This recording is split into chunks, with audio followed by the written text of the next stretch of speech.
Hey guys, आप सभी का फिर से स्वागत है आपके अपने इस चैनल में। और आज हम बात करेंगे प्राचीन भारत के बारे में।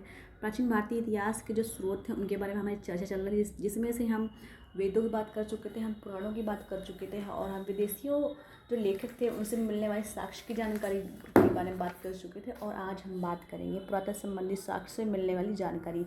अगर आपने इसके पहले की वीडियो नहीं देखी है तो जाकर देख लीजिएगा। अगर आप उनको नहीं देखेंगे तो अपने आपके एग्ज़ाम में कम से कम 4-5 नंबर आपके छूट जाएंगे। तो उन सबको आप देख लीजिएगा। मैंने जितने भी वहाँ से पॉइंट उठाए थे सारे पॉइंट मैंने इंपॉर्टेंट उठाए थे। और अगर आप बीपीएससी टीआरई 4.0 की तैयारी कर रहे हैं, क्योंकि आपको पता ही है कि टीआरई 4.0 जल्द ही आने वाला है। आप लोग अगर अभी तक तैयारी नहीं करना स्टार्ट किए, ढिलाई कर रहे हैं, तो वो मत कीजिएगा आप लोग, क्योंकि बिल्कुल भी तैयारी के लिए आपको टाइम नहीं मिलने वाला है। तो आप अभी से स्टार्ट कर दीजिए अपनी तैयारी। चलिए बिना कुछ देरी किए हम वीडियो को स्टार्ट करते हैं। तो चलिए सबसे पहले देखते हैं कि 1400 ईसा पूर्व का अभिलेख बोगाज गोई, जिसको हम क्या बोलते हैं, एशिया माइनर बोलते हैं।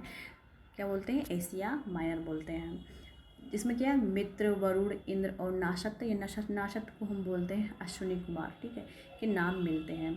मध्य भारत में भागवत धर्म विकसित होने का प्रमाण क्या? मध्य भारत में भागवत धर्म होने का जो प्रमाण है वो किससे मिला है?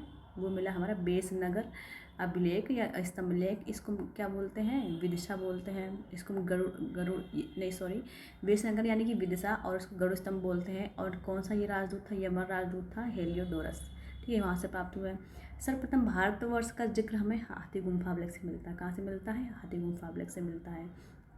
चलिए आगे देखते हैं। सर्वप्रथम दुर्भिक्ष का जानकारी किसका? सर्वप्रथम दुर्भिक्ष की जानकारी देने वाला अभिलेख कौन था? सागौरा अभिलेख था। सर्वप्रथम भारत पर होने वाला हुड़ आक्रमण की जानकारी हमें मिलती किससे? भीतरी स्तंभलेख थे। और पता है इसका शासक कौन था? ये हमारा शासक था स्कंदगुप्त। कौन सा था?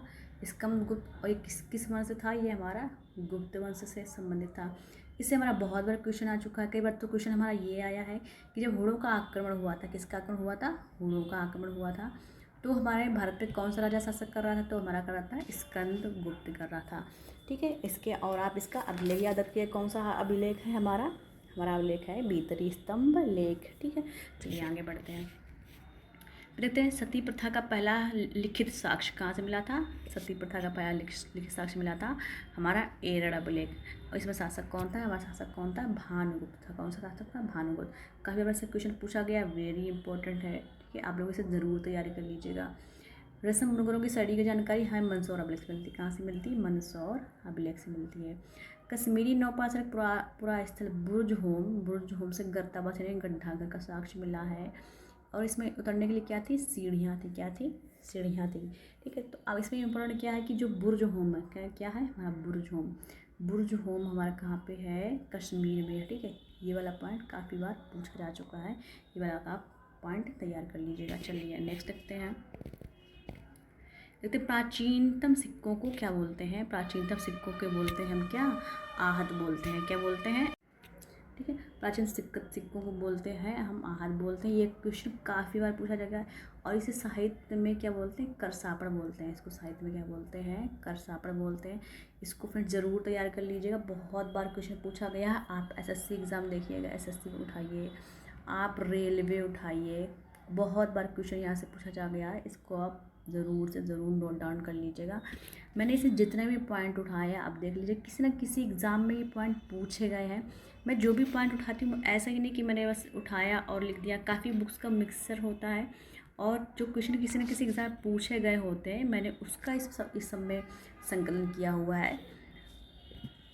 और ये वीडियो बुक बीपीएससी टीआरई 4.0 को मद्देनजर लेकर बनाई गई है। तो वीडियो को आप लास्ट तक ज़रूर देखिएगा। ये वीडियो आपको ज़रूर एग्ज़ाम में 3-4 नंबर दिला के जाएगी। तो चलिए आगे बढ़ते हैं। फिर देखते हैं समुद्रगुप्त की वीणा बजाती हुई, क्या? समुद्रगुप्त की वीणा बजाती हुई मुद्रा वाले सिक्के उसके संगीत प्रेमी होने का प्रमाण मिलता है। अब यहाँ से पता है क्वेश्चन क्या पूछा गया है कि वीणा बजाती हुए, क्या? वीणा बजाते हुए जो शासक है, कौन सा? वीणा बजाता जो शासक है, जो उसके सिक्के थे, उस शासक का नाम बताइए, ठीक है। तो कौन सा है? वो हमारा समुद्रगुप्त है। नेक्स्ट देखते हैं। अरिकिमेडु यानी कि पुदुचेरी के निकट से रोमन सिक्के प्राप्त हुए। अब देखिए यहाँ से क्वेश्चन हमारा क्या बन सकता है। नोट में क्या है? अभिलेखों का अध्ययन क्या कहलाता है? इपिग्राफी कहलाता है। अभिलेखों का अध्ययन क्या कहलाता है? इपिग्राफी, ठीक है। कई बार पूछा गया है। चलिए अब अच्छा ये जो हमारे जो शाखाएँ होती हैं, क्या होती हैं, हमारी शाखाएँ होती हैं, जैसे कि मधुमक्खी पालन, ठीक है, कौन सा, मधुमक्खी पालन का क्या होता है हमारा, मधुमक्खी पालन। बहुत बार क्वेश्चन पूछा गया, इसको क्या बोलते हैं हम, एपीकल्चर बोलते हैं। क्या बोलते हैं, एपीकल्चर। फिर आता है रेशम कीट पालन, क्या आता है, रेशम कीट पालन, ठीक। फिर क्या आता है, मत्स्य पालन, ठीक है। फिर क्या आता है, पक्षियों का अध्ययन। जो हमारी एक शाखाएँ होती हैं, यहाँ से हमारा बहुत बार क्वेश्चन पूछा गया है। तो मैं आपके लिए इस पर भी एक वीडियो बना दूँगी, क्योंकि यहाँ से भी, और जब TRE 1 हुआ था, हमारा कौन सा एग्ज़ाम हुआ था, TRE 1 हुआ था, जैसे कि मेरा सिलेक्शन TRE 1 में ही हुआ था, ठीक है। तो उसमें क्वेश्चन पूछा गया था यहाँ से, जैसे कि मधुमक्खी पालन क्या है, मधुमक्खी पालन, जरूरी नहीं एपीकल्चर पूरा लिखा हो, तो क्या लिखा होता, एपी। अब एपी मतलब मधुमक्खी पालन, ठीक है। तो जितने भी 1 लाख क्वेश्चन होते हैं हम इनको हल्के में ले लेते हैं, लेकिन क्वेश्चन हमारा यहीं से बन जाता है। हमेशा शुरुआत करनी चाहिए छोटे से। जब आपको छोटी, जब आपकी जड़ें मजबूत होंगी तो आप फिर जो अपर लेवल होता है, क्योंकि जो हमारा सिलेबस होता है, जो हमारी GS होती है, उसका कोई अंत नहीं होता। आप जितना पढ़ेंगे उतना ही कम है, इसलिए सारे पॉइंट हमें अच्छे से देखने चाहिए, क्योंकि क्वेश्चन कहीं से पूछा जा सकता है।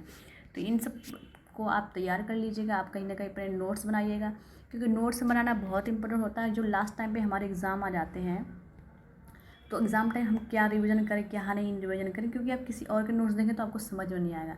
जो हमारे खुद के नोट्स होते हैं, ठीक है, जो आप खुद को बनाते हैं, वो नोट्स जब हम रिवीजन करते हैं तो हमारा दिमाग जल्दी से रिकॉल कर लेता है, ठीक है। तो जितने भी मैंने इसमें पॉइंट बताए हुए सारे पॉइंट इंपॉर्टेंट हैं, और यहाँ पे से आप ये वाला पॉइंट याद रखिए, कौन सा, ये वाला बेसनगर जो है, बेसनगर गढ़ स्तंभ, इसको भी याद रखिएगा। काफ़ी यहाँ से क्वेश्चन पूछा जा चुका है। हाथी गुम्फा अभिलेख इंपॉर्टेंट है, ये याद रखिएगा आप।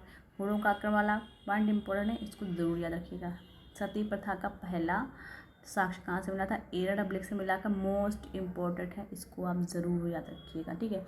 अब देखिए इसमें हुआ क्या था कि जो भानुगुप्त थे, कौन थे, भानुगुप्त थे, इनकी थी क्या, भाभी थी, और उसमें चल रहा था सती, यानी कि किसी का हस्बैंड की डेथ हो जाती थी तो जो उनकी वाइफ होती थी तो उसको जला दिया।